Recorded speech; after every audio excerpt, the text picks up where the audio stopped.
So hello and welcome to the Donny Chaingang with me, Matt Payne. I'm live down in the Full Speed Events studio and we've got a great ride for you on the Chaingang. Once again, I'm really looking forward to seeing how our riders get on what is a cracking course. It has become a staple for Russ and for the gang on the DCG. It's been used for the WOW DCG.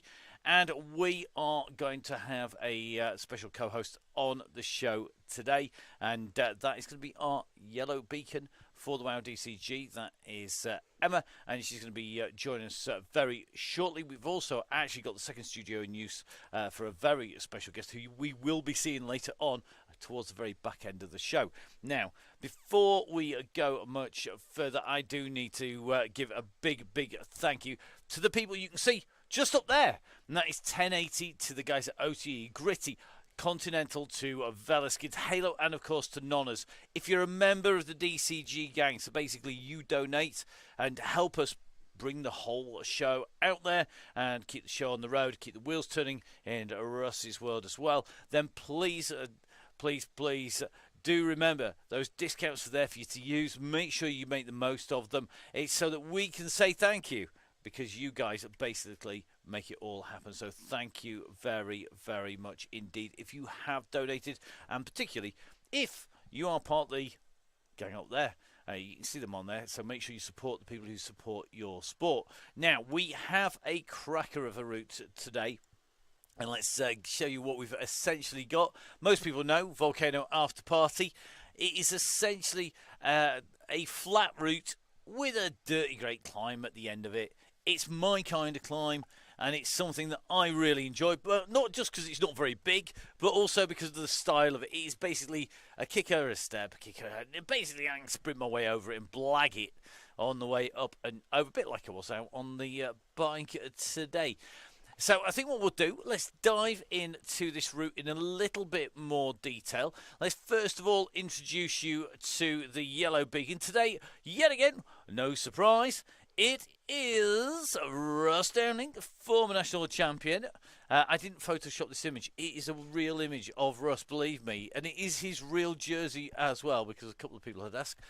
Russ, of course, from Downing Cycling, the former multi-time national champion, will be leading us. He's our yellow beacon, so he's the man who everybody should be gravitating to. It's all pile on top of Russ. He's only a little fella. So you'll soon see him disappearing under a big pile of wheels, a bit like your average juvenile or junior road race going round any kind of corner anywhere. Let's go through the course, and I'm going to bring in Emma, who is our WOW DCG yellow beacon, the woman who heads it all up, a.k.a. the boss, a.k.a. Prof. Martin. Take your pick. Emma, welcome down into Studio One. It's only been a few days since we were down here doing a broadcast on the Sundays, but nice to have you down here for a Donny Chaingang. Yeah, and I'm going to stay the whole evening just to bug you, really, Matt, in the studio. So good evening, everybody. It's really good to be here. So Emma, Volcano After Party course. We'll go on to the profile in a minute, but essentially no leading, straight onto the course, but it is a lap that goes around the flatlands, using the tunnels, coming through towards the Italian villas, dropping down around the outside of the volcano, coming up that climb over the glass bridge, then dropping down through the start for the majority of the ride, isn't it? It is indeed. So, it is a course that does a number of laps, and we do near enough 3 laps, but on that third lap we go up the volcano climb. And Matt, it was a route that was introduced for stage 4 of the 2019 Tour de Zwift, so it's been around some time, and a course that's used quite regularly and quite fast as well, because whilst it's not flat for those first nearly 3 laps before we hit the volcano, it's slightly rolling, but the pack will move really quickly together. And the man who is going to be charged with chasing after everybody, it is our red beacon. Now, I have a little personal rule here, Emma, that our red beacons always have their face showing on there. And they are going to be showing on the way through.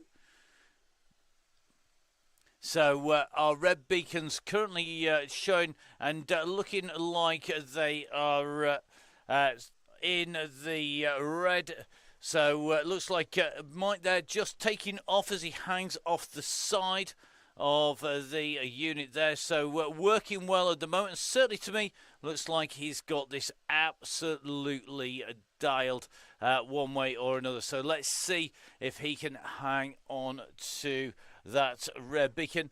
It's a cracking picture, isn't it, Emma? It is indeed. It's an amazing picture, and look at that. Yeah, there's a bit of air going in there as well. Definitely getting plenty of air on the way through underneath as he goes in. And from Lincoln and regular on the Cadwell circuit on it, the game. So looking good at the moment as he goes out and around. And certainly looks to me like the riders should be able to get this down, because what they need to see is our profile. Now, if we use our profile intro here, we can see this isn't much use in 3D. So this is the 3D version. However, probably more use is our 2D version. Thank you to the team at VeloViewer. Yeah, indeed. So you can see, Matt, that it is a long 36k before we hit that climb at the end of this course. So we're going to see it be rolling, it's going to be fast, it's going to be the pack moving together really strongly until who knows what time when Russ calls that go, go, go. Definitely, and I think for me that is key, isn't it? It's when does that go, go, go happen? When is it going to come on? And when are we going to see that kick come through from the riders? So let's see where the go, go, go is going to happen.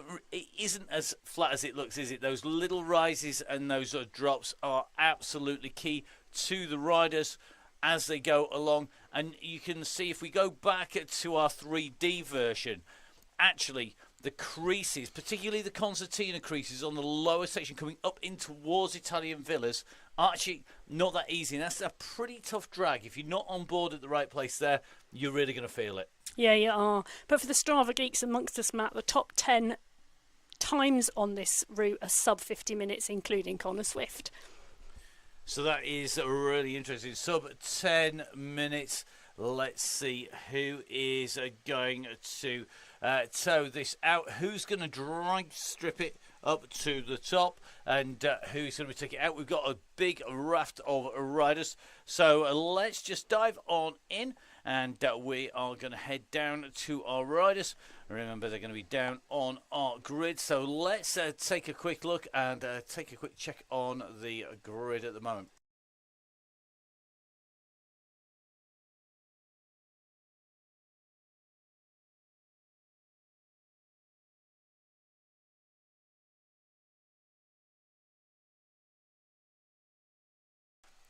So here we go, heading in to 1 minute. Our riders are lined up on the start. Mike Killingsworth, our red beacon over on the far side. And you can see the riders now starting to get themselves ready.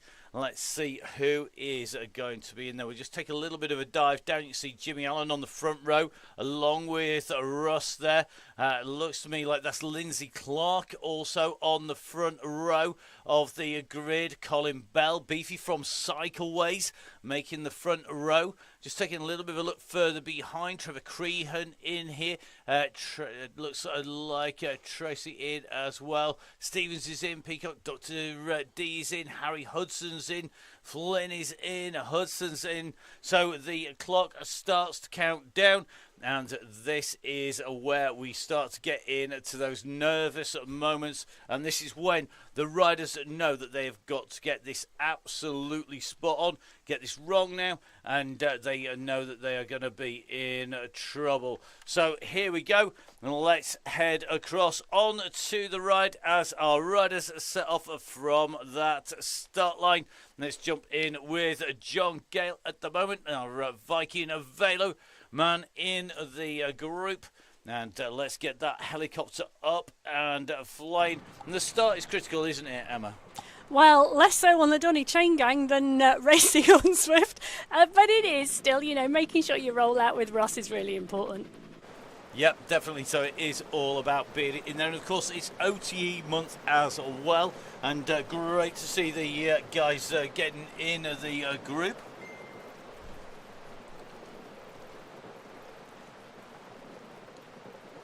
So our riders up and away. It looks like Colin Bell on the start line with a mechanical, just sending the messages in. And it is going to be the man with the lucky saddle is Colin Bell in there. Now, let's see how these riders get on. They are moving very, very quickly at the moment.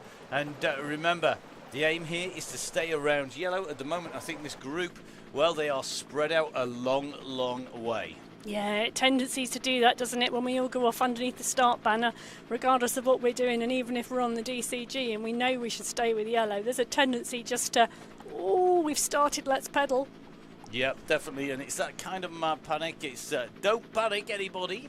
Just keep calm. You're going to run down into the tunnels. It's all around. It's all pile-on rust time in the group here, and we're going to take a little bit of a run in and through our riders very shortly. We're going to take a little bit of a check out. Looks like Steve Hilbert making the gang as per normal. Let's take a little bit of a roll back to go find Russ. I think we might have to go quite a way back, judging by the screens. Just with Jimmy Allen, Dixon Mull, Lord Greg Pillsworth, Trevor Crehan. Beefy stuck on the start line like our avatar as well. Mr. Pritchard needs to get a little bit of wriggle on. Zach Hutchinson. Zach, you've got some serious work to make up there. I would be fairly tempted to jump out and back in again, buddy. Looks like Tom Hagger.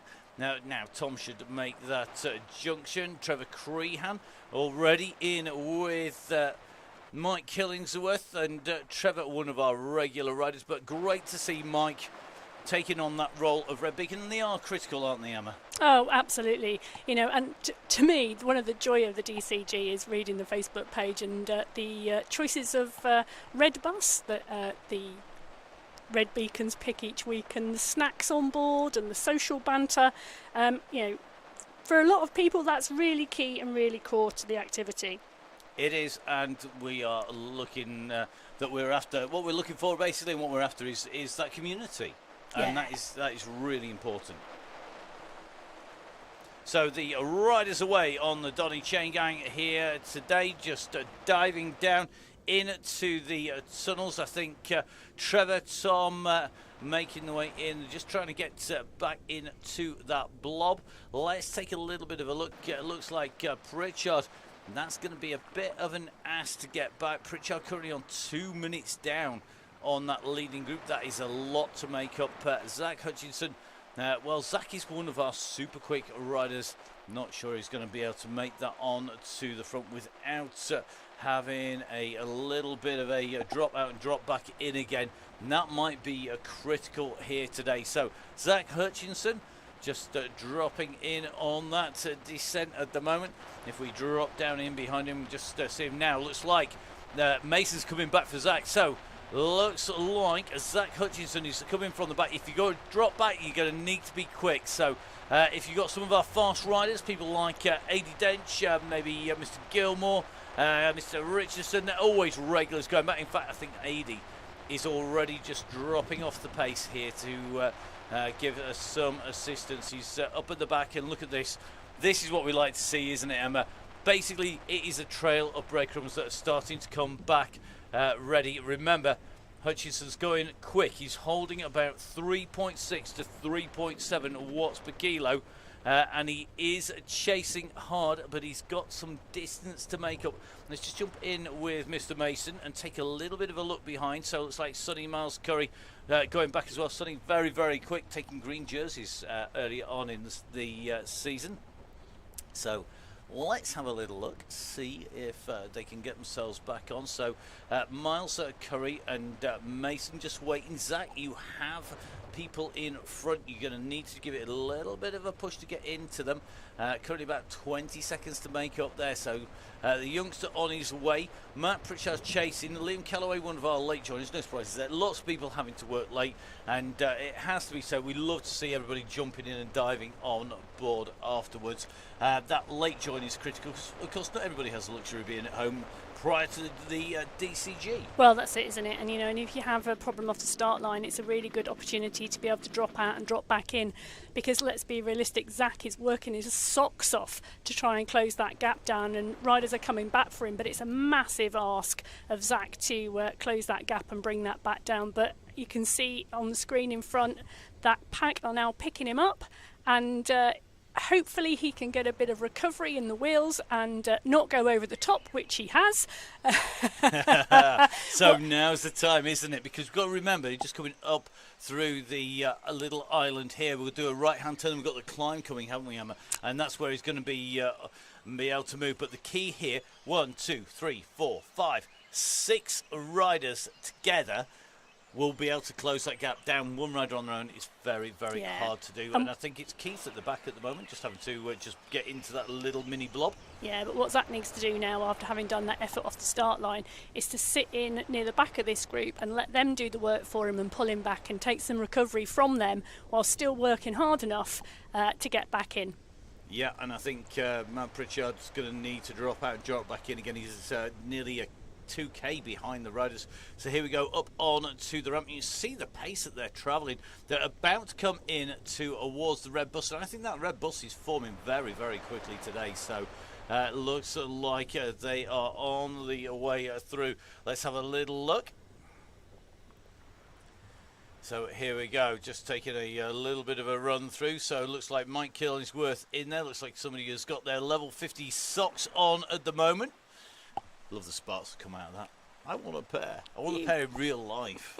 Can I have a pair, please, for Christmas in real life? That'd be cool, wouldn't it? So here we go. The gang here, you can see they're just making their way up towards the Yellow Beacon group is in front. They've still got a bit of work to do here. There's a lot of riders gone back to pick Zach up. Looks like that red bus is rolling. I mean, the red bus is rolling at a pace here.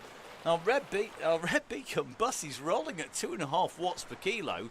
And it's still been distanced from the main pack, which means that main pack must be moving like an absolute express train. Yeah, but the draft on this course, Matt, is going to be really big with a group that size. There's about 80 riders in that front pack, and once a group that size gets moving, even if they're not putting out huge watts, the pace is going to pick up, and particularly on a rolling course where you've got a little bit of descent, a little bit of climb and some flat. So it's really going to move really quick today. And we could just have a little look. Looks like Mike Killingsworth and Trevor Crehan, part of the Musketeer group, on the way through. And you can just see that group just coming in together, because that group is starting to pick up. Our camera just a little bit too far off the back. There we go. Just about to make contact up on the back.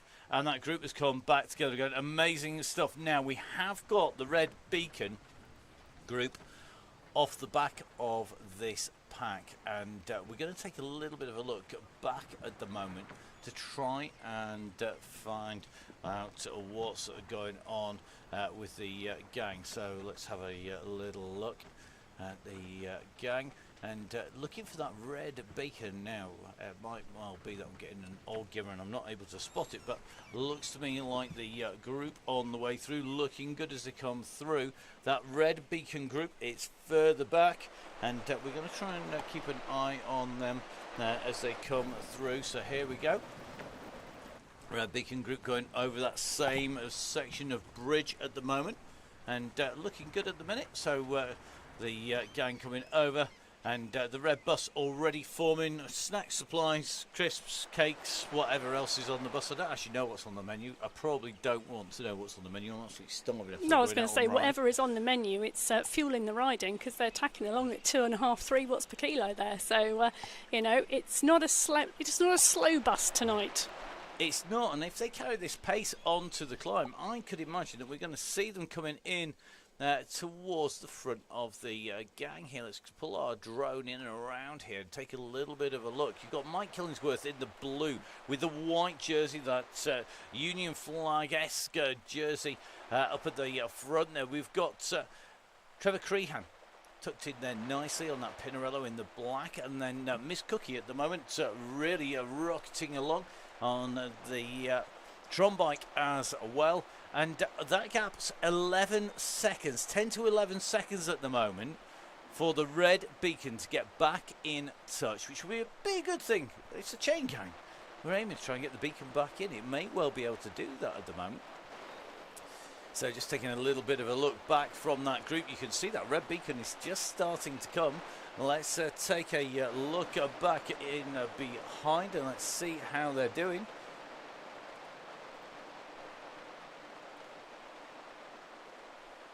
So the snacks aren't even out yet, apparently, on the red bus. That's not good news. Well, I don't know. Maybe they've got to do a bit of work before anybody starts handing them around.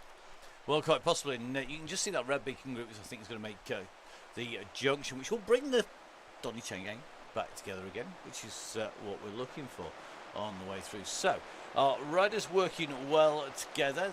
Just taking that little bit of a look back at the moment from Russ. That heart rate not too crazy at the moment. We're going to jump back in with this group as they come up here.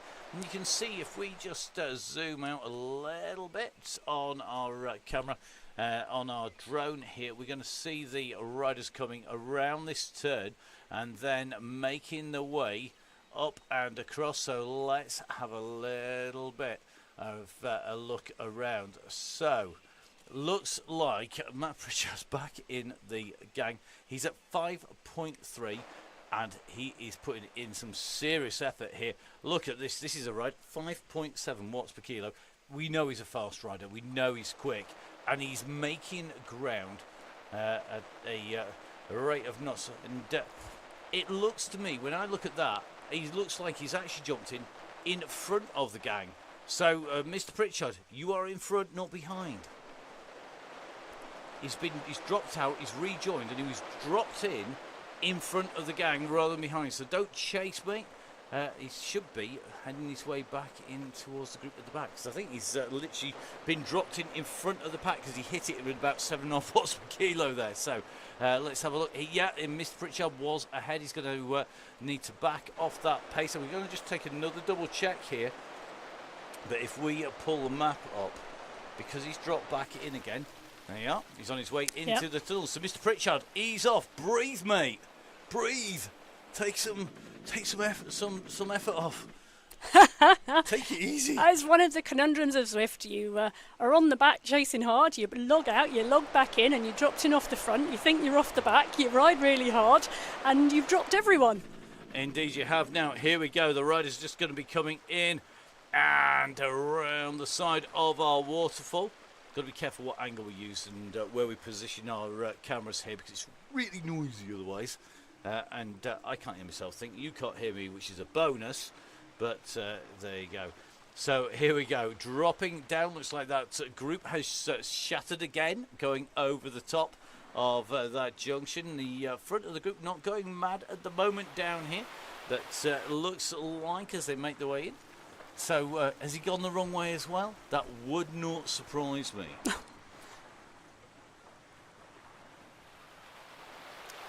It's going to be very interesting to see. I think I'll be definitely logging out and logging back in again and trying again. Jump in at about 3 watts per kilo. That'll be my plan. So here we go.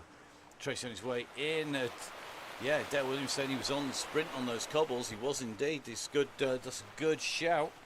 So that is going to be a bit tricky for him. So just watching him go in and through. Just going to jump in with the one and only Tom Lindley. You're not allowed to call him young Tom Lindley anymore, even though he is young. Everybody's young now, Matt. Yeah, it's the peril of being like, half a century old. It'll come to you too, don't you worry. So here we go. Our volcano in sight. Lindley chasing the red beacon, chasing the yellow beacon. Everybody's chasing everybody. Need some of that sort of, Benny Hill music at this stage, as everybody sort of chases everybody else. So Mr. Pritchard saying, ignore him, he's been hacked. Enjoy the gang, he's going to see what happens. We might see him somewhere out around the course. You never know. We don't know, indeed. He could be coming down the volcano as everyone goes up it. Or maybe he might be going through the volcano whilst we're above everybody. That'd be really interesting. Could be very interesting indeed. Tom loves Nonna's pasta. Love it. Now, does the red want a little bit of help here from Tom Lindley? Never turned down help from Mr. Lindley. He's a very handy rider. And the extra body to tow them in is going to be good news. And you can see they're rolling around. I'm loving the pace that's been kicked out here. I'm going to try not to focus on Mr. Pritchard, who is currently going over the S's. How is he even on the S's?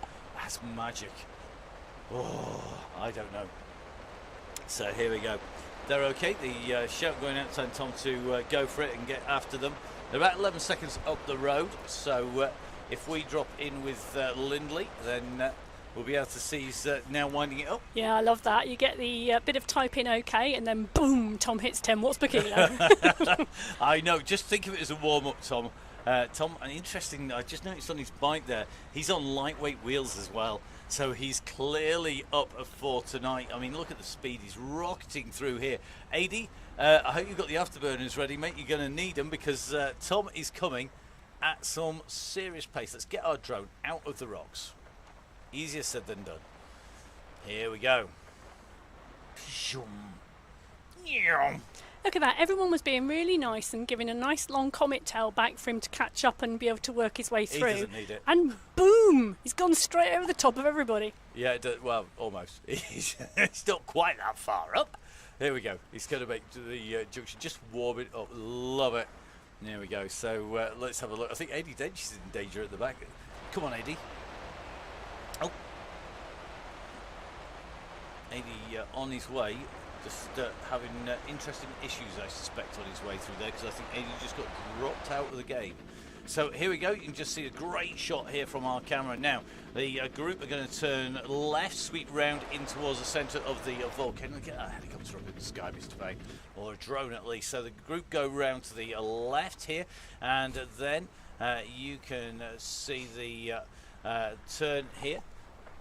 Emma, the professor is loving the Masters in Zwift homepage navigation. Only because I do know that Hallam do offer actually a degree in esports. Oh, well, there you go. So there you go. So maybe there is someone there who could sort out the Zwift homepage for us all. Well, and indeed. all the bugs.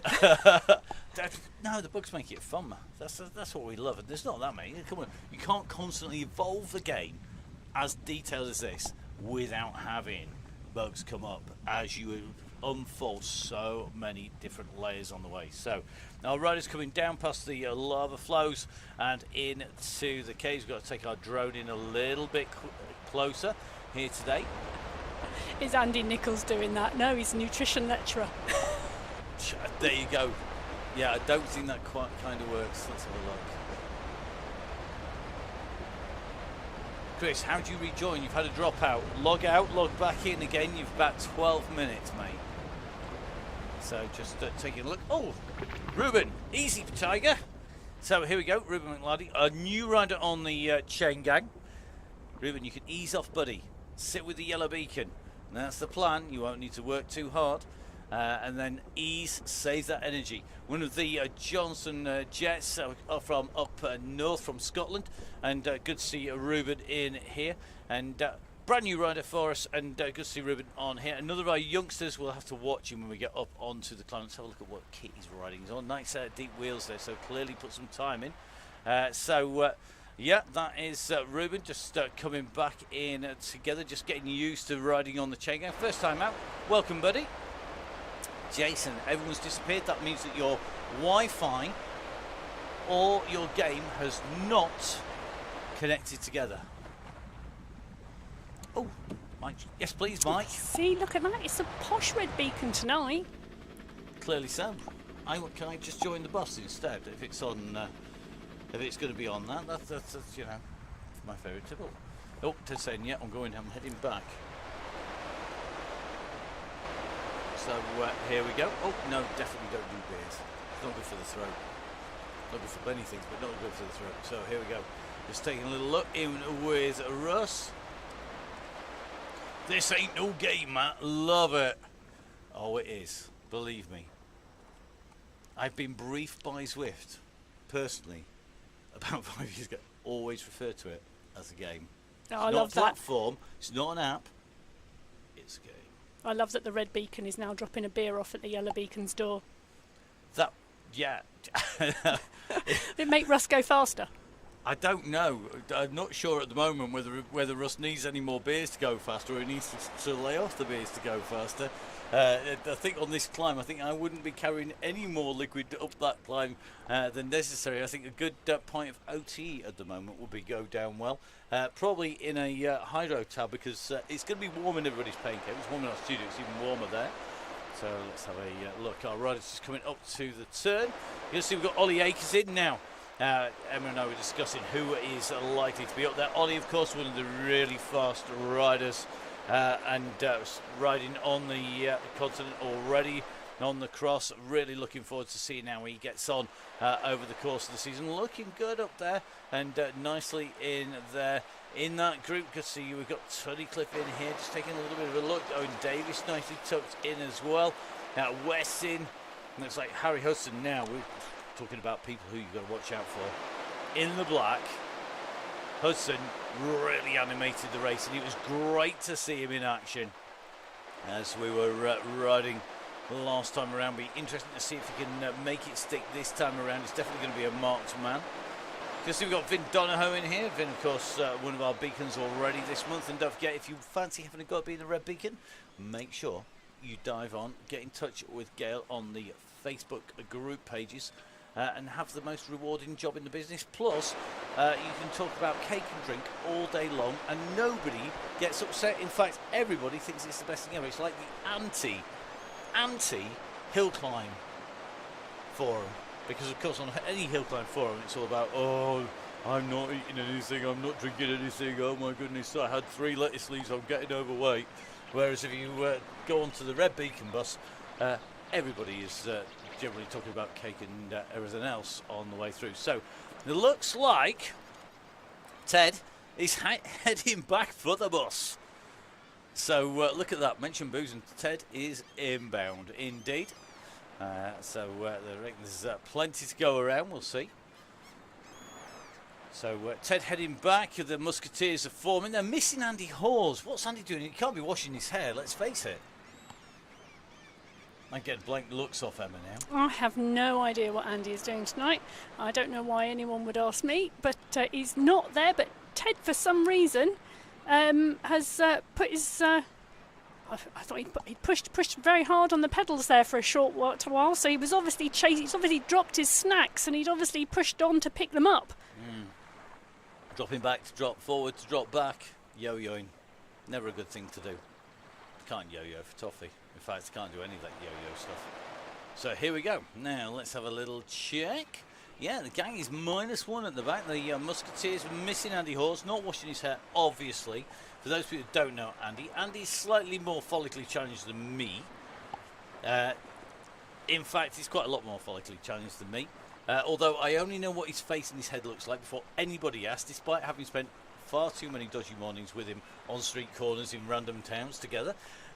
It is definitely a case that he's not going to be washing. Of all the things Andy will be doing, washing his hair is definitely not one of them, it has to be said. And can't wait to see when we get Andy back on the gang once again regularly. I'm sure it won't be all that long before he comes back and coming in. Don't mention Jam. Is he not a fan of Paul Weller? Oh, dearie me. No, that's as good as the humour gets today, believe me. Right, let's have a little check. Jeff Saysall just with Mr. Stevens. Jason Stevens in here. Just off the bat, interesting. Jeff Saysall's God. Look at this. One of the lightest setups you can put on a bike on a Zwift. On there, going to be super lightweight. The question is, has he gone too lightweight and can't stay in the group? I'm sure Jeff has got plenty of power to get in there. So Jeff Saysall riding, of course, for the Conti squad. I'm totally ignoring the Devon Cornwall battle, jam, cream, etc. on scones or scones. Is it scone or scone? It's scone. It's generally scone when I've got my hands on them. Yeah, it disappears very quickly. Yeah, definitely. Yeah, it is indeed like, I love the fact that Russ says it's like true. He's not wrong. Okay. That's well changed, Simon. Changing the subject very quickly indeed. Okay, let's get back to the ride. What am I talking about? Confectionery? When would we ever do that on a ride? When is a scone confectionery? It's a bun. But it's not a sweet. It's a cake. It's sweet when... Oh, don't start now. It's sweet when you've got jam and cream. Stop.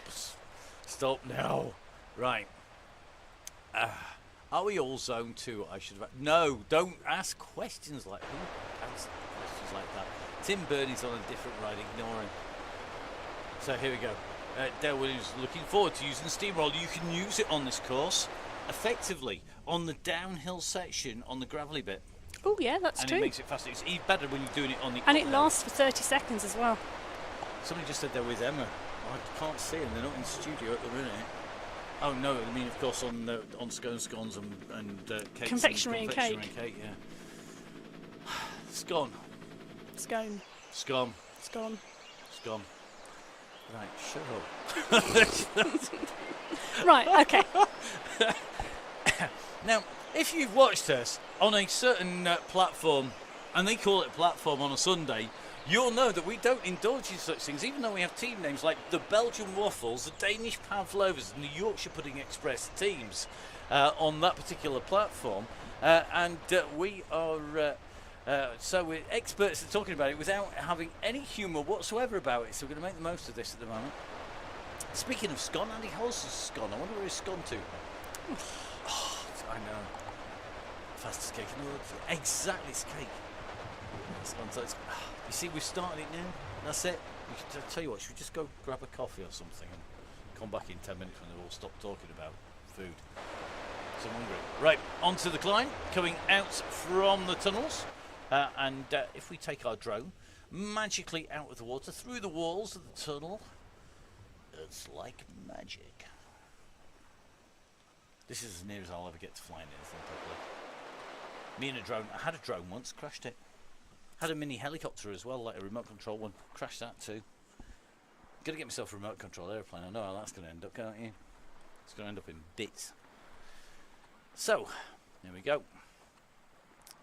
So the fast bus is cruising then jumps, and meanwhile, this lot, all looking good. Ticking along. Everybody looking very smooth at the moment. The bus at the back. Seeing a steamroller or two coming in now. So, one of the things, for those people who haven't been members of the DCG gang, there have been some tweaks and changes. One of those changes is that we have tweaked the number of power-ups that you get. And in fact, we've only binned one, and the aim of binning the one is the burrito. My favourite power-up, because it's mean and nasty, and it's Emma's least favourite power-up, because it's mean and nasty, but that actually means that you affect other people, whereas all of the other ones affect you. So basically your power-ups on the DCG are all in your own hands. Your own destiny is controlled by them, rather than mucking about with everybody else's power levels or speed, etc. So really critical that you know what they do. So if you don't know what an anvil is, make sure you go onto the Zwift Insider pages, one of the most important resources you will ever find for anybody who rides on the DCG. Dale Williams, a burrito would have been great on Tuesday. Do you know what? I tried making burritos the other day. It was pretty rubbish, it has to be said. I was the recipient of said burritos, and I can guarantee they were rubbish, weren't they? No, it wasn't the best. No. There are many things I can do well. Burritos is not one. There's the odd thing I can do well. Burritos is definitely not one of them. Right, the gang on the way through, over the bridge, the main group all together, looking good. If we take a little bit of a run back for our beacon group, we're going to jump in with Miss Cookie and Co. They are not far off coming onto that main big bridge, so there are the four musketeers with... I don't have all of the musketeers. They're missing one. Andy, come back, please. We love you, really. We do. I didn't used to say that when I worked with them. Right, here we go. On the way up and around over the bridge, the four rows, they're travelling quite well, aren't they, for a Red Beacon group on this course? They're motoring along. Yeah, no, the Red Beacon group are ticking through and off really nicely and rotating through and holding some really good pace, actually. Do you know, Matt, their pace is actually better at the moment than the Yellow Beacon group, so they're riding really strongly. They are. They're putting plenty on down. So it looks like Ted has done his minimal. I wonder if Ted has a little timer that goes off with a little bell. Maybe Ted will tell us. Done. Okay. Let's see how they are rolling. Love the conversations going on. Everybody checking on everybody else. Now, looks like Sharp with a bit of a tech issue here. Just going to try and jump in with Ian here. So Ian having to make his way back up. As Tom Lindley Reds catch him. It is a strong group. They're riding well. So, looks like Ian Sharp and Jim Flynn, in fact, at the moment, just being distanced on that little draggy section. And I have to say, this is where, in any of the group rides or the races, I absolutely detest this little climb, this drag, unless I'm feeling strong, in which case I absolutely love it. You see, I quite like it when the gradient goes up and it's not too steep. I know you like those really steep, short, sharp, climbs. But me, when the gradient's under 7%, that's lovely. No. As long as it doesn't last for longer, I don't mind it being less than 7%. I just don't want it lasting longer than about 500 metres at the most, especially in real life. That is for sure, to use a Mattism. So here we go, round the turn. A little bit of a split formed in that group. At the moment, just coming back together again.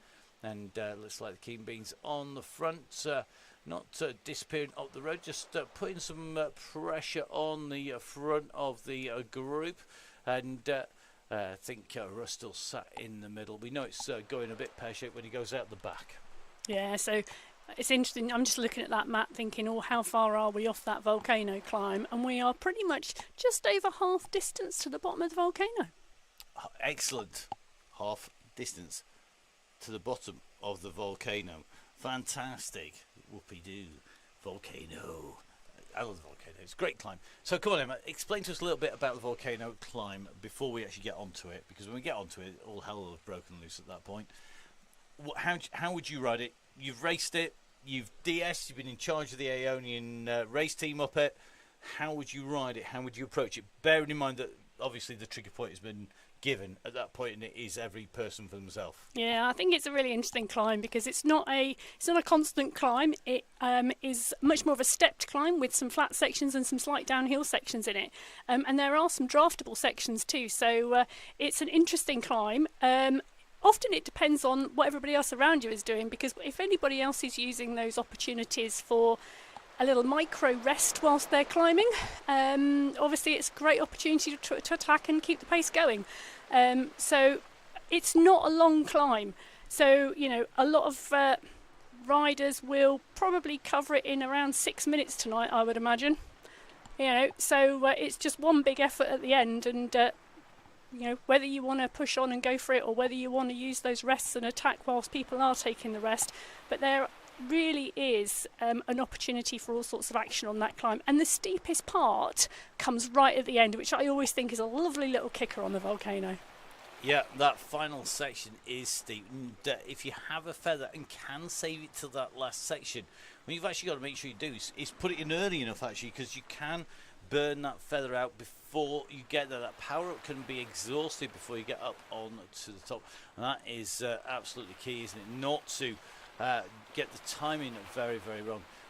Interesting, we were seeing the comments about things like steamrollers on the way down here, and anvils being used on this section. Not surprised, it is a key section for that steamroller, and we've seen that actually decide races, haven't we, on the ZRL. I know there's been a number of occasions where if you've had that, it can decide it. Richmond is a course that comes to mind with Libby Hill.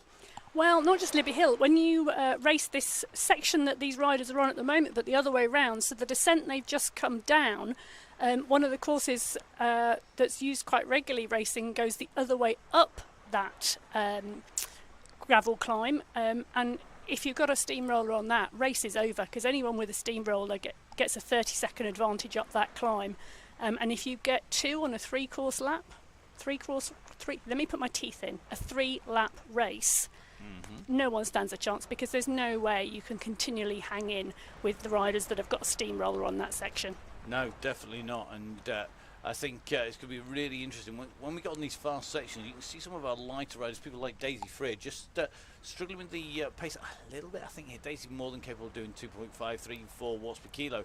But because she's light, it just isn't as much absolute watts, is it, on the flat? But you find this, don't you? When you go up onto a climb, then those lack of kilos help. Oh, well, yeah, but then when you go on a descent with this pack, it's a real problem. So I always think whenever I ride Paris with the DCG, and we are on the Champs-Élysées, everyone's thinking about the climb and then going around that top. For me, actually going around the top and the first part of the descent is the hardest part of the course on the DCG to stay in this group, because that's where I have to work really hard, because, you know, the guys start picking up the pace and the pack starts moving down, and if I take my eye off the ball for a moment and I'm not really concentrating, I'll just lose the group on that descent. Indeed. So Russ just put it out there before he forgets. Don't forget to get a look at his new bike subscription business. Have a look at rideup.cc, and part of Russ's growing portfolio, along with the Rocket Express and the coffees coming out as well.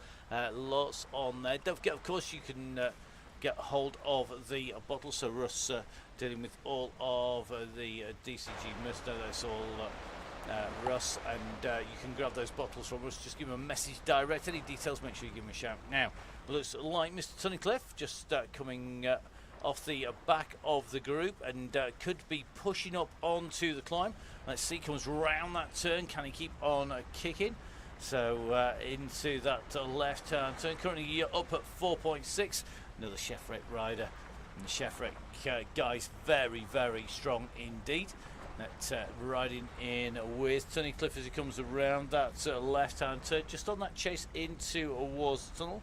This classic camera hanging off the side of the motorbike down at the level of the tarmac, coming around, a specialism of the guys on the media motos as they come through. But look at this, Ted Tunnicliffe quickly onto the back of the group, just coming after Tong, so Richard Tong. And Dale Williams actually at the back of this group. Not usual to see Dale in here, and this is a climb that could suit Dale. Dale not the lightest rider, but what he is, he's good at sprint, attack, sprint, attack, sprint, attack, sprint, attack. So it could be a bit of a dark horse. Don't often say that about Dale Williams being a dark horse, but on climbs that is probably the case. So here we go. Dale just squeezes his way back onto Russ's wheel. Just goes past Russ as we go in and through. What kilometre is the top of the volcano climb up before the cool down? Well, what you needed to do, mate, was to subscribe to the Donny Chaingang. Donate 25 quid for the month. You get all of the details come through straight to your inbox. It tells you where the finishes are on each ride. You get to join each ride before anybody else at the start of the week. You get those links coming in. Now, the finish of today's ride, Emma, whereabouts is it? So the banner, well, the finish of the volcano climb is at 40.5 kilometres, and then you've just got 500 metres to the warm down blue banner, so a really short warm down tonight, but I'm sure everyone will take the opportunity to go back down the volcano and spin their legs out. And get some extra drops points as well on the way through, which is really, really, really key on the way through. That is absolutely critical. So yeah, the guys are looking to get as many points as they can, of course, on their avatars as they come in. So let's see how they go. Our riders on the way through looking good at the moment, and the group pretty much together. So currently rolling through.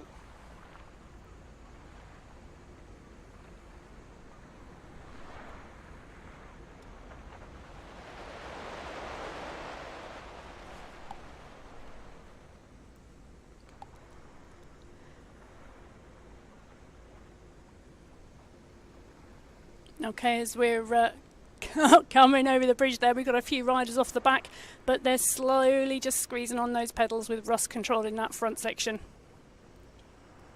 So here we are, the riders in there, just moving its way through. Nick McDermott just at the back. You can see Nick on the Chaingang again, and that type 1 diabetes kit. So this is looking good at the moment. He's certainly got that lightweight set of wheels on there. Is he going to be able to hold the pack into the climb? That's the question. So here we go. Going to try and get himself back on to the group. Let's see if he can make contact on the way down. Red Bus currently 134 behind. So before we get into the meat of the action, Emma, wow DCG, noticeable by its absence so far, because of course we had a gap before we go into the WOW DCG in October. Give us an idea of what's coming up for our riders. Yeah, so we are going to come back with the WOW DCG from the 5th of October, Matt. And we are back every week this year, so every Wednesday. So rather than last year, everyone having to think, oh, is it this week? Is it next week? Which week is it? Because we were on, off. We were once a fortnight last year. We are going to come back with a WOW DCG every Wednesday. So there is no need to panic, just on a Wednesday at 6 o'clock. And that'll start from October the 5th and come right the way through to the end of March. Indeed, and there's going to be a few changes on there. I know you've been planning and plotting, and you've had a little bit of extra time actually to sit in front of the computer screen. Yeah, I have, and we have been planning and plotting because I haven't been on my bike since the In Real Life DCG ride on the 17th of July. I've had a little bit of time off work and a little bit of time off the bike, and I'm still off the bike and not signed back to be able to ride yet. But the WOW DCG is still coming back, and the lovely Sammy Stewart will be our yellow beacon for the first ride. So Sammy's fantastically, after having an amazingly busy summer this year and a fantastic season on the road, has surprisingly to me jumped the opportunity when we offered and asked her if she'd help us out, and she will be yellow beacon for the first ride on October the 5th.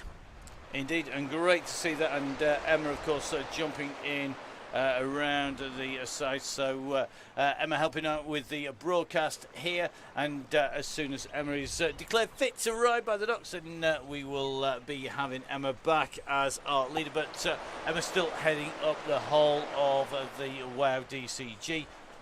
Yeah, and we got, and others are jumping in to help out. I mean, Millie Skinner, bless her, will be our second yellow beacon, and we will be coming out for red beacons very shortly for the women's DCG. Indeed, there's some great routes coming up as well. Don't forget all that news on the Facebook page. Make sure you go onto the Donny Chaingang Facebook page, and that WOW DCG news will be coming out of where the routes are, who our guest yellow beacons are, who our reds are, and that big appeal. So the riders at the moment, we're just in with Nick McDermott on his way through. Currently the time of 42 minutes of racing covered, of riding covered should I say, not racing. And 25.9k in total done so far. So motoring on and looking good at the moment. So here we go. The riders dropping down into the tunnel. Interesting, we've got Paul Simon back on board the gang as well. Looks like Chris Canham tucked in here as well. Sims is in here, Cairns, Richardson. Bevan Jones in now. Bevan was strong last time round. He was putting in dig after dig after dig. He couldn't make it stick though. Make sure if you haven't watched the footage from Tuesday and from last week, make sure you subscribe to the YouTube channels. So let's see how they go.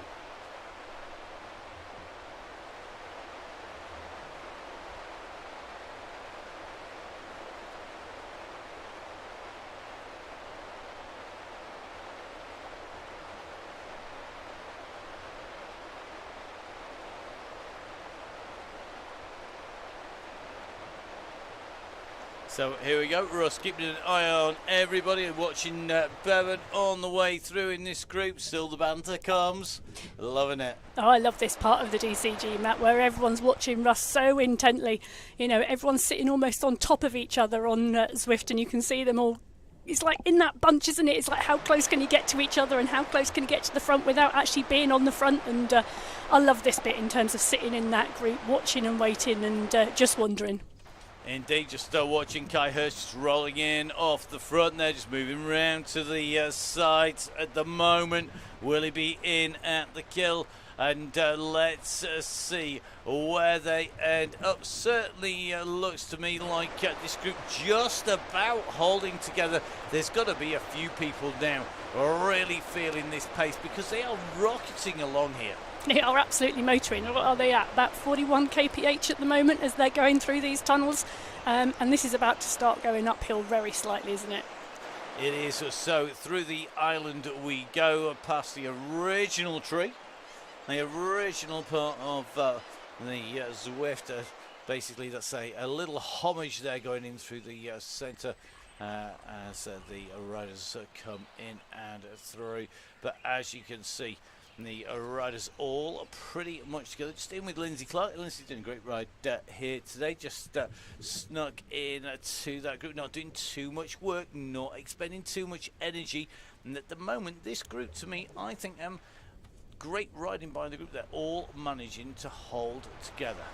Yeah, but, you know, as we look at the difficulty section here, Matt, is the back of that group, and it's so easy just for a small gap to form at this stage of the DCG, and you just lose your concentration. You go a second off the back of that group, and the pace they are moving at as a big unit, you know, it's so hard to close the gap back down, even if you work really, really hard to try and stay in, particularly if you know you're already at your limit after over 45 minutes of riding.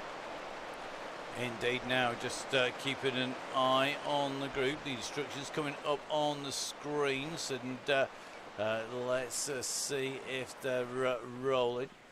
So I think Dale just causing a little bit of mass panic in there by putting a joke out there. Unfortunately, I think we've got at least one rider has reacted to that. That's why leaves the instructions to the boss. So here we go, the helicopter just over the top. Let's see how this comes back together again. So that group is going to come back in together, and you can see everybody realising that wasn't a real call from the boss, from the bear himself. As we come in over the bridge by the marina, we're going to take the right hand turn. Left is the flying boat and the seaplane. Right is the run towards the top. Dale Williams. Dale, people are new. They don't realise your reputation, mate. That's what it is. We always have some new riders on the Chaingang. It's great to see them. I love Dale's little thing around the side, 53.11. It's great, isn't it? I'm going to have 60.10. So here we go. Riders continue to tick on. You can just see Jeff Saysar coming in late. That's why the time and the clocks and the distance is different and out. So here we go, Daisy Freer, nicely tucked in this group. I'm kind of rolling towards the back of the group here. I'm looking for people in trouble, and nobody is in too much trouble. I mean, the Beacon group are motoring along here at some right old pace.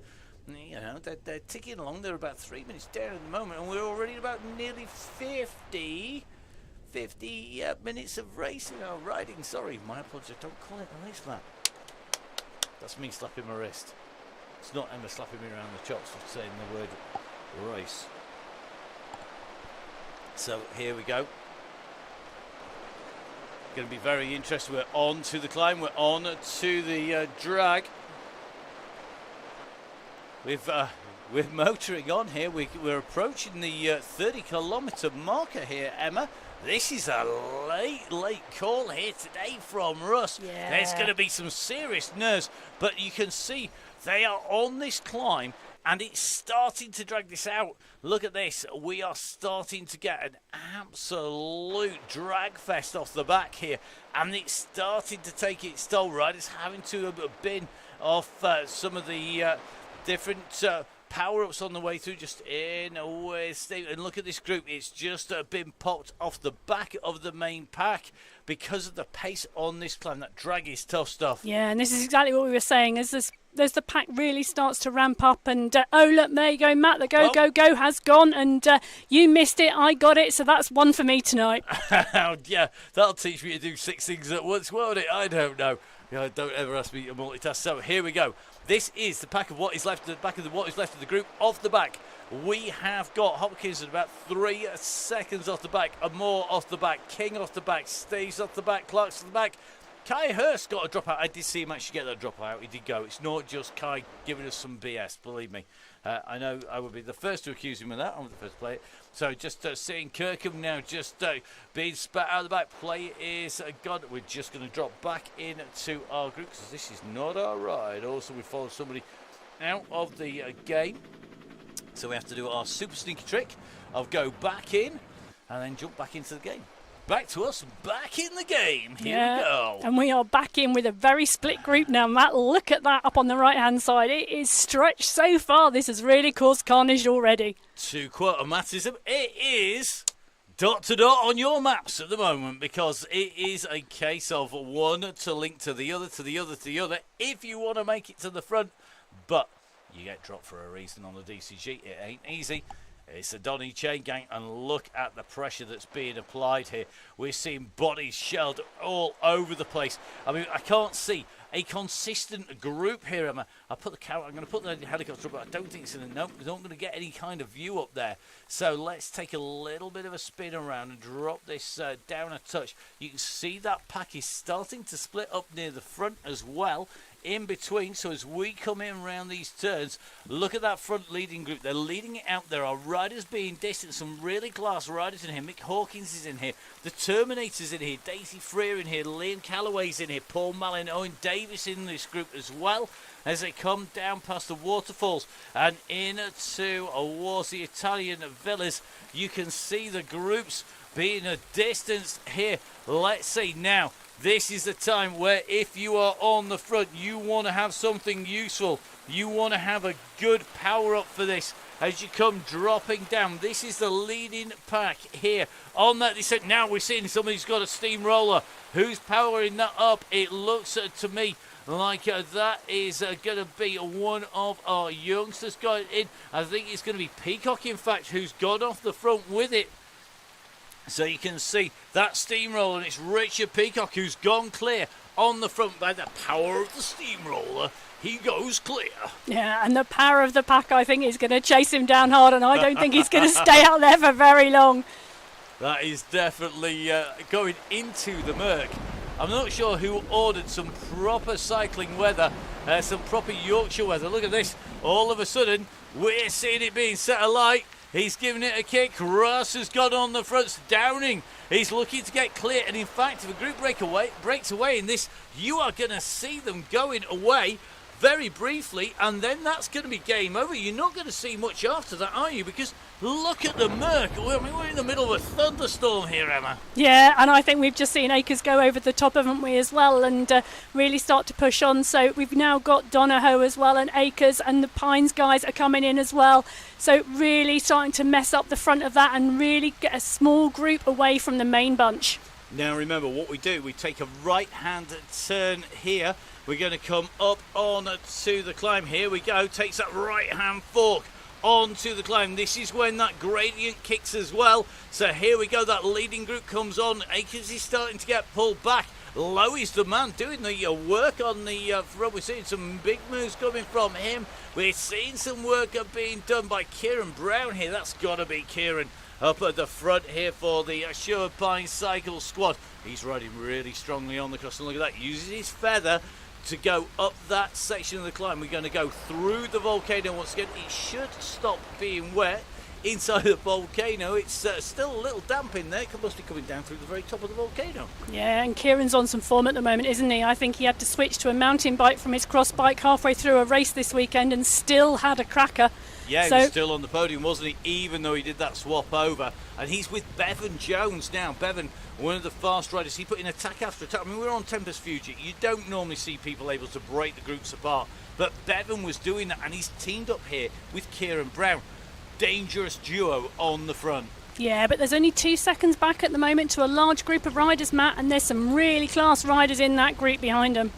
And it looks to me like that yellow beacon just starting to be distanced as they come in and through. Have to keep control of it all the way through. Never underestimate how much energy it takes as yellow beacon, Emma. You would know. I was about to say. You know exactly how much it is. It is really hard, isn't it? It's like having to pedal with your brakes on almost, because you're having to think and type simultaneously. And you've got to have eyes absolutely everywhere. You know, you've got to have eyes on the front, eyes on the back, eyes on what the pack is doing. You've got to anticipate what other people are doing and who's thinking what. You know, you are quite right. It is no small task. But taking a look there, Matt, we are now 4 seconds back to the group, and we've got, I think I saw Adi Dench in there, Simon Runnitz in there, Zach Hutchinson, who did that stellar work to get back to the group early on, is in there. So that group is really pushing, but Kieran, they're doing some class work on the front at the moment. Yeah, drop that anchor on the way down through there. I'm not sure that's where I'd choose to do it, but there's not many options really between here and the summit to employ that. That's not where he needed to put that in. Just going back in with Lewis here from the Origin race team. Look at the people dropping those anchors. They really, really want to bin those off and get rid of those. Interesting, we've seen some steamrollers go as well. Now, the response is coming. Ollie Akers is on the chase here. He's gone to 6.4 watts per kilo.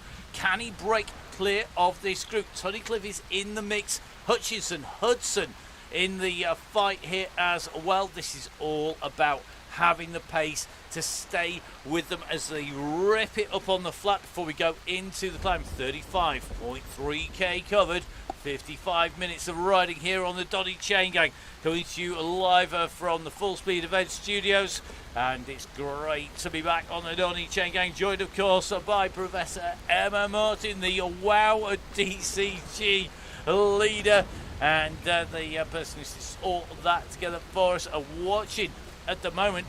Ollie Akers, he's in pursuit. I know we've been looking back, but he's chasing those two riders, and I think Akers is going to get caught here. He's going to get pulled back up by a Brackenridge at the moment. Looks like Paul Simonite is absolutely flying again. He really is quick. This is a rider who we know is going to be in the mix at the end, and I think he could be on some of his best season. Look at this, getting the flame socks in there, level 50 socks, and on lightweight wheels as well. So super lightweight kit. I need to get back on the bike. I'm at level 50. That means I can have those socks too. Indeed you are. You are. You've got so much time spent on the bike actually riding. Now here we go. Bevan Jones and Kieran Brown pulled back. We are coming in, and we are going to make no apologies. We're going to have to stick pretty close to our riders here, and that is just because we are not going to be able to get that drone very far away. Now it looks to me like it's one of our youngsters just on the front of the group. Again, Ruben just trying to put in a kick as they came in. Now we're going on to the climb.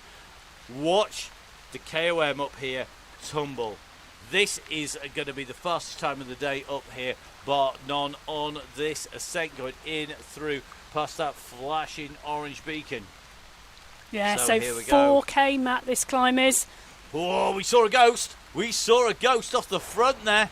Well, or rather, we didn't see a ghost off the front. I'm trying to work out who it is. It's Breckenridge, or is it Gilmore? Matt Gilmore. What a sneaky move by Matt. Matt Gilmore there, putting a ghost. He went clear. He's popped up in front of them. Look at this. Yeah, and it's carnage behind as they try and catch, as we start to see people really respond to that. And Hudson's really trying to take the lead in terms of closing that gap down with some help from other riders to try and bring that back.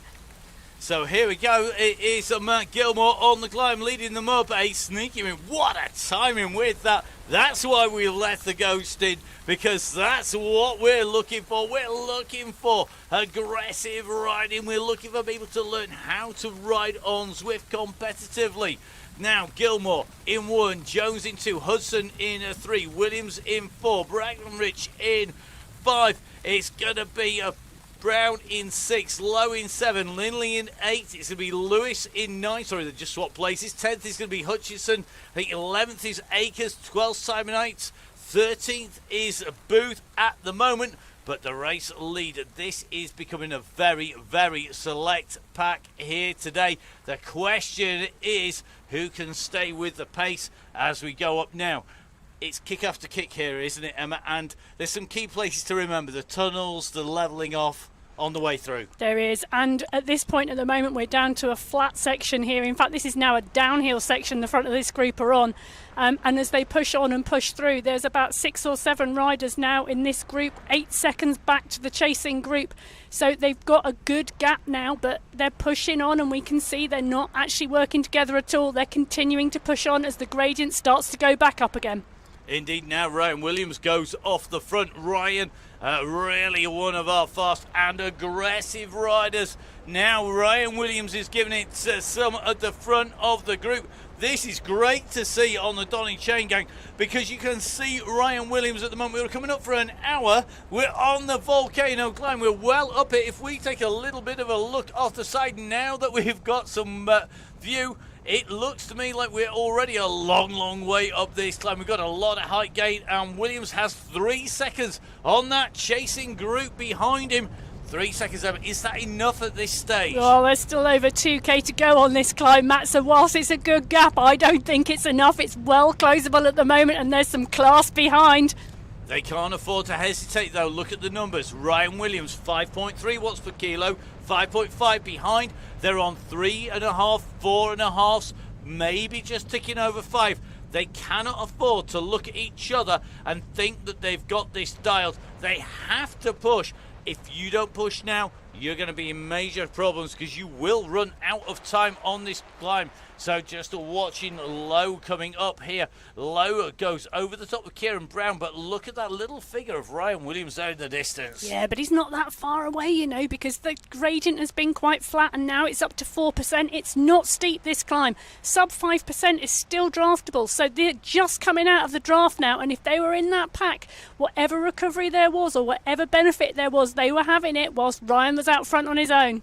And if you take a little bit of a look back now, Breckenridge starting to be distanced. Gilmore, I think, could be in trouble here. Ollie's up there now. Hudson goes. Hudson has decided now is the time to chase. And we're going to drop down with Hudson on his wheels here. He's coming up on Ryan Williams. He's closed that gap. It's at 0 seconds. Is he just going to come straight past him? Here he comes, the express train that is Harry Hudson at 7.6 watts per kilo on the climb on the Tron bike. Williams has to respond to this. Has he got anything left in his legs? Bevan Jones is going to get him as well.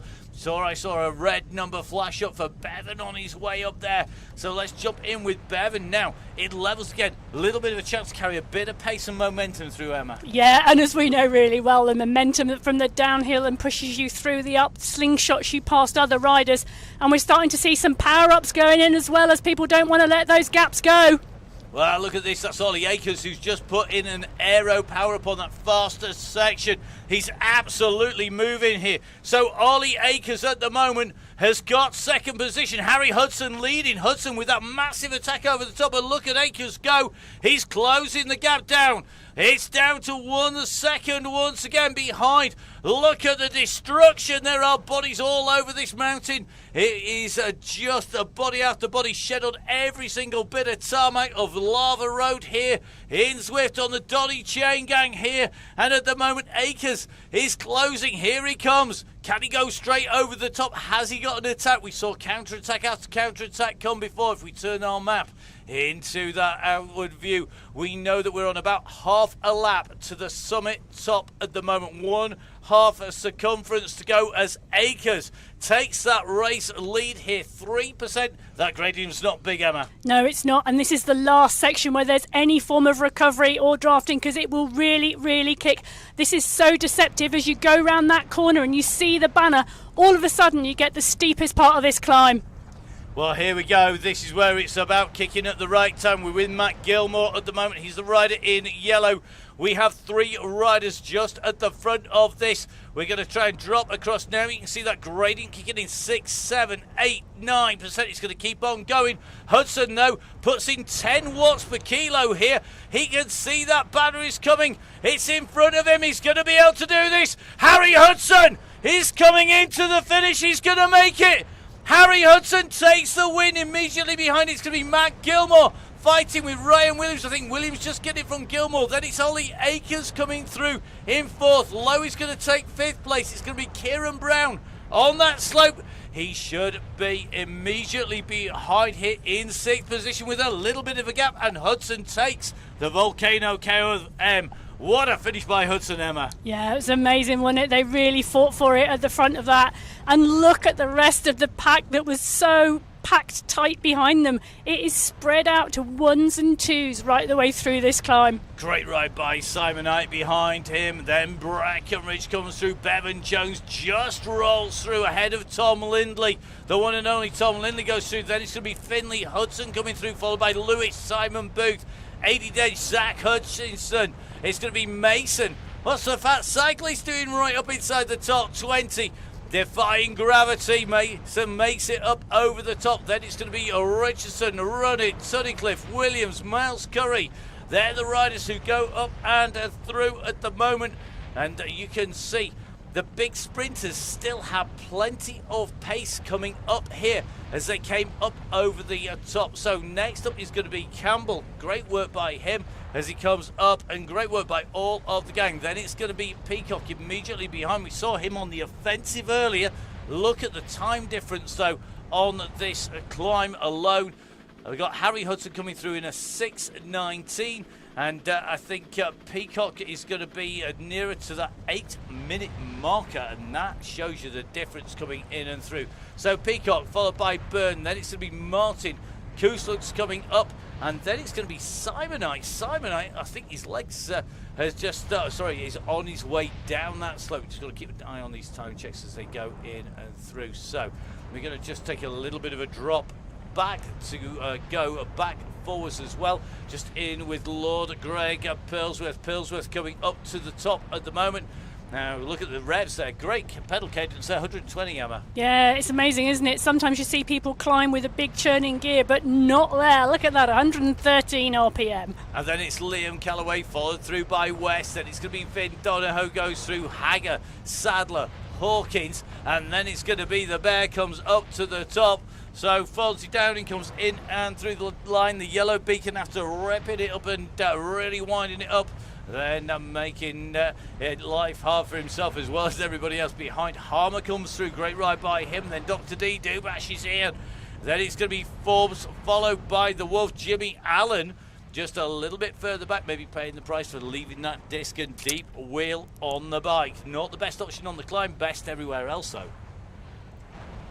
Well, Craig Herring is chasing Jimmy Allen at the moment. Often you find a herring chasing a wolf, but there you go, the wonders of Zwift. As we see Wilson go through, then it's going to be Steve Hilbert, Gibbo Dixon, and then it's going to be our youngster. Good to see Ruben in here. He was riding till his legs fell off, I think, on the way through. Great first ride, well done, buddy. Good to have you on the gang, and looking forward to see him again to spin those legs out now. Really critical. Rich Langby going through, Nick McDermott. Tracy Seeley, the Terminator 2.0 goes through. John Garfer on his way to the line, the Royal Navy Royal Marine Cycling Association rider. It's a bit of a mouthful. I'm pleased you knew that. Followed by I've said it enough, he's ridden the gang, I think, since we started. Neil Morn on his way through. Owen Davis, Purple Ronnie. Carried license, Daisy Freer up and over the top as well. Mick Clark, Johnny Two Dogs on his way up. Dave Faulting.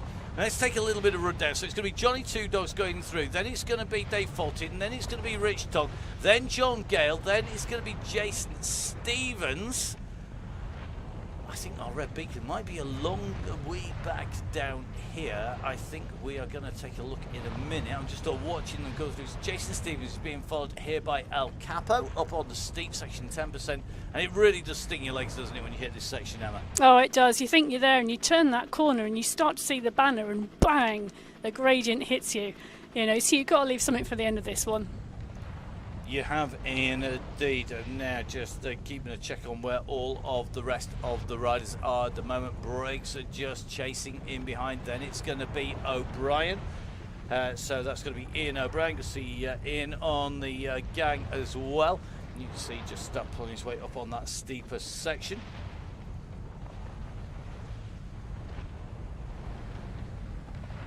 So behind him will be Andy Fraser. Just on his way through. We're just going to have to try and jump in with the right riders here. So just working our way back up over the top of the climb here. So a Raccoon on his way up the slopes. Moore is on his way up. Tong already up and over the top. We're going to take a little bit of a closer look at our climb here because we should have one or two riders just in front. Let's jump in with Ian O'Brien and try and work our way backwards from here. Not that easy at the moment. So just going to take a little bit of a look. I think Amor and Koa on the climb. We do have a rider going in through the line. I'm going to try and get to Leak Heads. There we go. I've got to work out who's where. There is a reason Luke Heads. The reason why I absolutely detest trying to find people on this climb. There's a reason for it, because it's almost impossible. Right, okay, Andy Akers on his way through. Andy not able to match Ollie, oddly enough. Can't imagine why. Ollie might have a few years less as he goes up that climb. Behind is going to be a Raccoon in a little bit of a battle here today. So Amor and Raccoon, you can see the winded it up here. Oh, look at that. Who's going to take it?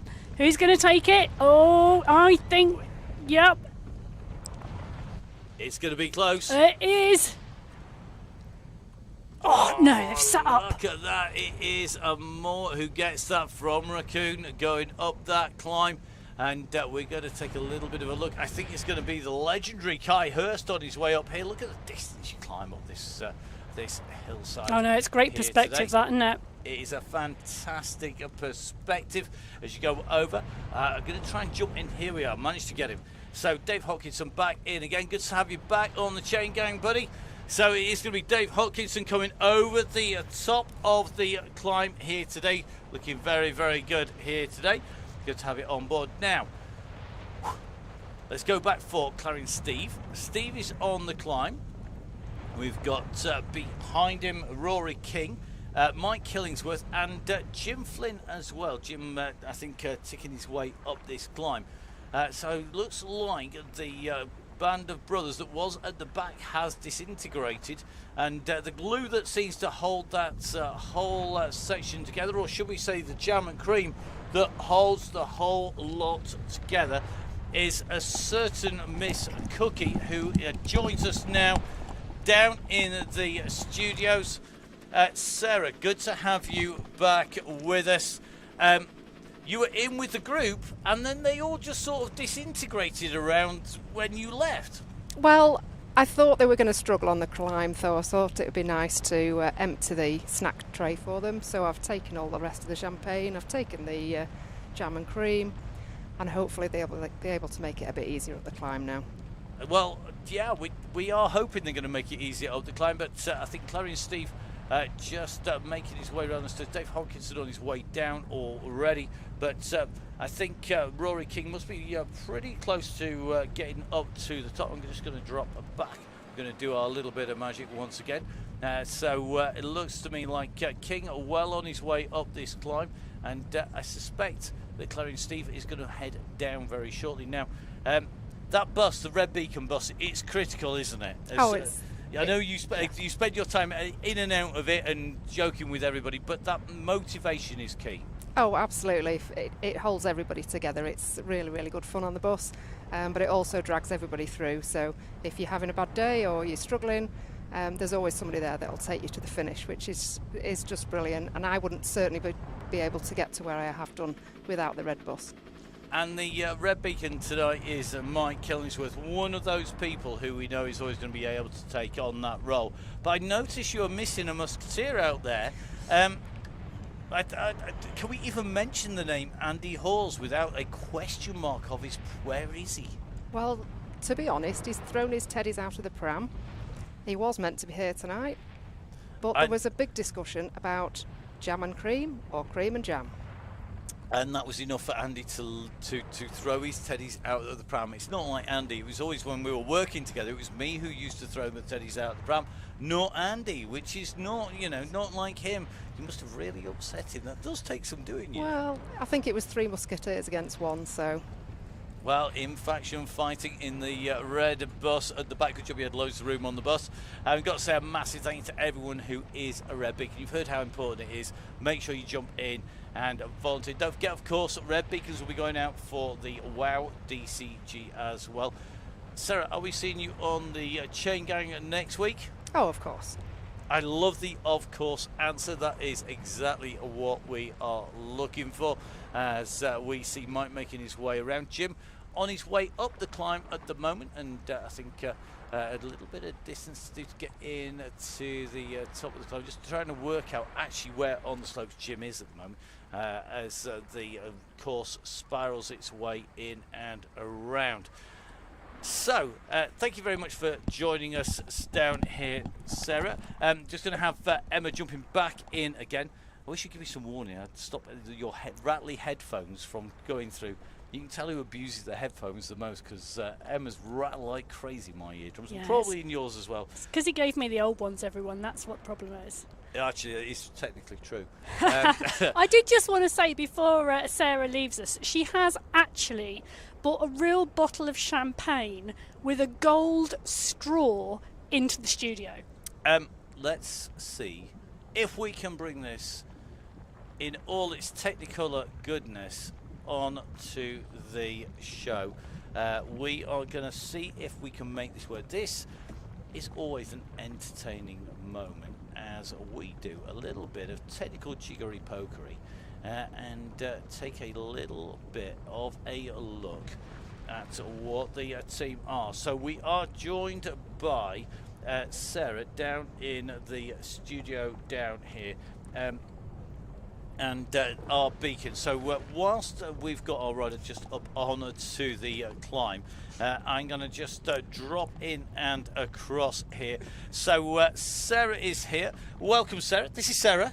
You see, you can't see me on camera. I'm out of the way. So for those people who don't know what Miss Cookie looks like in real life, just think of the same hair on the way through. And our WoW DCG beacon as well, Emma. Emma, you're looking very jealously at that bottle of Prosecco. So when people think that the drinks aren't real on the bus, it well and truly is, isn't it? Yeah, it is, and we can see that right now. And I have to say, not only does Sarah have a small bottle of something fizzy, she also has, I hate to do this, but I'm going to, scones. Scones. Scones. Scones. Jam and cream. Cream and jam. Or is it the other way around? So here we go. You can put your thoughts on the Facebook page for Sarah and for Emma to decide which is which. I'm waiting for these two to tuck in, and when they do, I'm going to cut away from them. Which way do you like it? Oh, here we go. Oh, there we go. She's a cream and jam. A cream and jam, and not a jam and cream. What are you? Well, I have to say, I would probably go with Miss Cookie. I think either, or both. There you go. Right, whilst these two fight about the one that they actually like the right way up, we are going to jump back into our ride once again. So we're going to just take a little bit of a check on Jim. He's going well at the moment, 38.7k as he goes up the climb. And we have got a little bit of wrapping up and a little bit of housekeeping to do as well. So whilst Jim is on the climb, down over there somewhere, I've got to kind of just move me on for the right way for the camera. So don't forget, guys, if you want to know where we're heading, if you want to know the distances, if you want to know what the route is, what the climb is, what the Velo Viewer link is, the throwback Thursday video to way back in the dim and distant past when I felt young and could actually ride quick, and we started the Donny Chaingang, then if you want to go have a look at those, get all those links coming in, as well as great discounts from the people who are up there. That is 1080, OTE, Gritty, Continental, Valskin Halo, and of course Nonna, Stefano, and Stefano, sorry, and Maurizio, and all of the team at Nonna's looking after riders. Please, please, please do donate. All of the tech, all the kit. Yes, we do use a lot of it professionally, but the Donny Chaingang actually wears out the kit faster than any other gig we do by a long, long way and by a huge margin. We go through keyboards on average about 1 every 2 months on the Chaingang, changing camera angles and so on. It is that intensive. So please, guys, make sure that you donate. Let's keep Russ riding. Let's make sure that we can keep on bringing you those pictures. It's all done because of the people, the members of the Donny Chaingang, the DCG gang, the members supporters club. It really is absolutely key, and without them it just wouldn't happen. So a massive thank you to them. Don't forget, if you are joining on the ride, there is a donate button on there. If you can't commit to a month or all the way through the winter, totally get that. We set it up to help people in tough times through COVID. And if you're having a tough time, last thing we want you to do is skin yourselves just so that you give us a few quid. What we'd rather you do is enjoy the riding. There will always be a free option to join the DCG. And that is the same from the WoW DCG as well. So I think we'll have a few more words on the WOW DCG in a second. In the meantime, let's just take a quick look and check how Jim is getting on. He's going well at the moment, so let's bring in Emma here in the studios. Emma, you can see our riders today out on this climb. Does this course feature in amongst your hit list? I know you've been putting together a big list of courses. Oh, I have been looking at courses for the entirety of the WOW DCG, so right the way through from October through to March, and we've been looking at getting a good amount of variety in there, something for everyone. You know, we want something for our sprinters, we want something for our climbers, we want different types of course and different types of action, so everybody feels that there is something for them. And we also, one of the things that surprised me last season was actually the riders really liked going to New York, because we rode the LaGuardia Loop, which is a lapped course, and we did it around Christmas. And I think that was when, Cookie, you dropped your mince pies actually at the back of that pack. But and we go back to food again on this. Yeah, but this I got loads of feedback from the riders on the WOW DCG that day that actually the looped course, the lapped course, they actually really liked, because it actually felt like the whole group was together, even though the front had gone off the back and etc. So, and people saw what was going on. So there'll be some courses like that in there as well. So I'm lucky. I get a little bit more this season because we're doing it every week. Indeed. So there's lots of courses, lots to play with, but there'll be some firm favourites coming up every now and again as well. Excellent, which is what we want to hear. So, Jim on the climb, currently approaching the 40k marker of riding. Jim, one of our regulars on the gang, and good to see Jim continuing onwards. Let's jump back in with Jim briefly.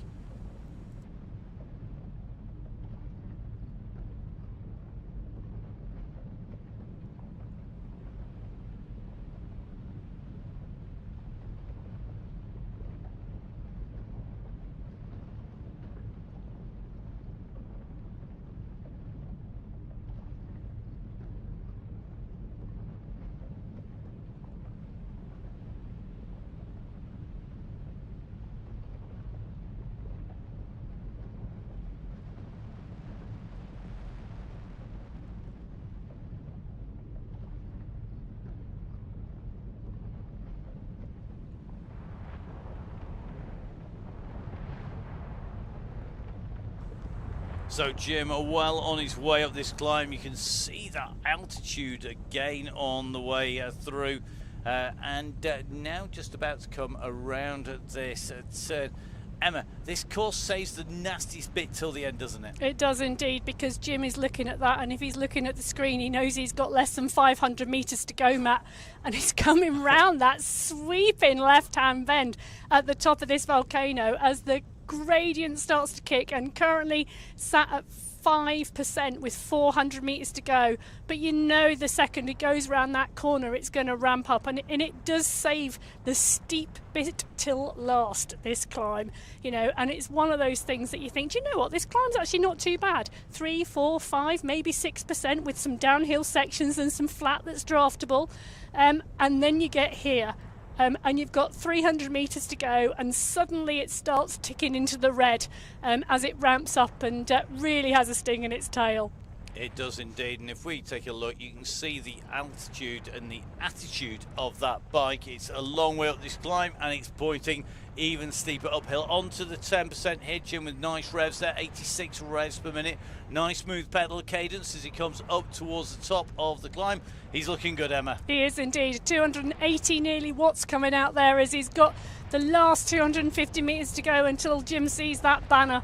And ticking along, as we're talking, his cadence is going up and he's over the brow of that hill, and that arch is just there as Jim's about to go underneath that finish arch as the gradient starts to drop and relents before he crosses that line. So over the line it goes. Jim, our last rider, over the top now, just that warm down to do. So first of all, as Jim makes his way around, it leads me to say a massive thank you to Miss Cookie, who can't say a word because she's too busy eating scones and drinking the fizzy stuff. No surprises there.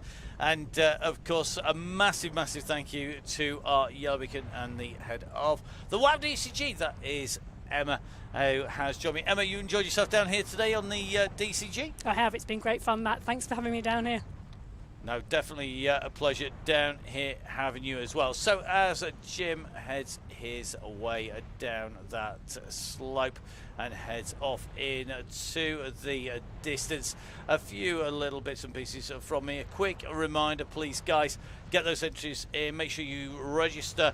Make sure you join the DCG game if you're going to do so. And the price of the full winter will reduce down once we hit into October, so that you can do the whole of the October through. And as it comes through, obviously, as the time ticks away. Don't forget, of course, support the people who support the DCG gang, the Donny Chaingang Supporters Club. They're all over there. So 1080, the best shades and eyewear in the business. Nonnas with the best food in the business. Continental, the bits of rubber that keep you stuck to the floor well and truly and keep you gripping even when you get it wrong out on a ride, a bit like I do regularly. Velaskin, who will keep you sitting comfortably and enable you to have a super smooth shave, unlike me. And of course, Halo, whose hoops keep us all rolling as well. Gritty with the sustainable kit. And of course, OTE, who are with us all the way through September. Each of our supporters over there looking after a month between now and the end of the gang. So from me, Matt Payne, from Emma, from Miss Cookie, and from all of the gang, including the bear, the one and only Russ Downing, stay safe. We'll see you soon. Make sure you stay safe. Enjoy your riding. We'll see you again very shortly. Bye-bye.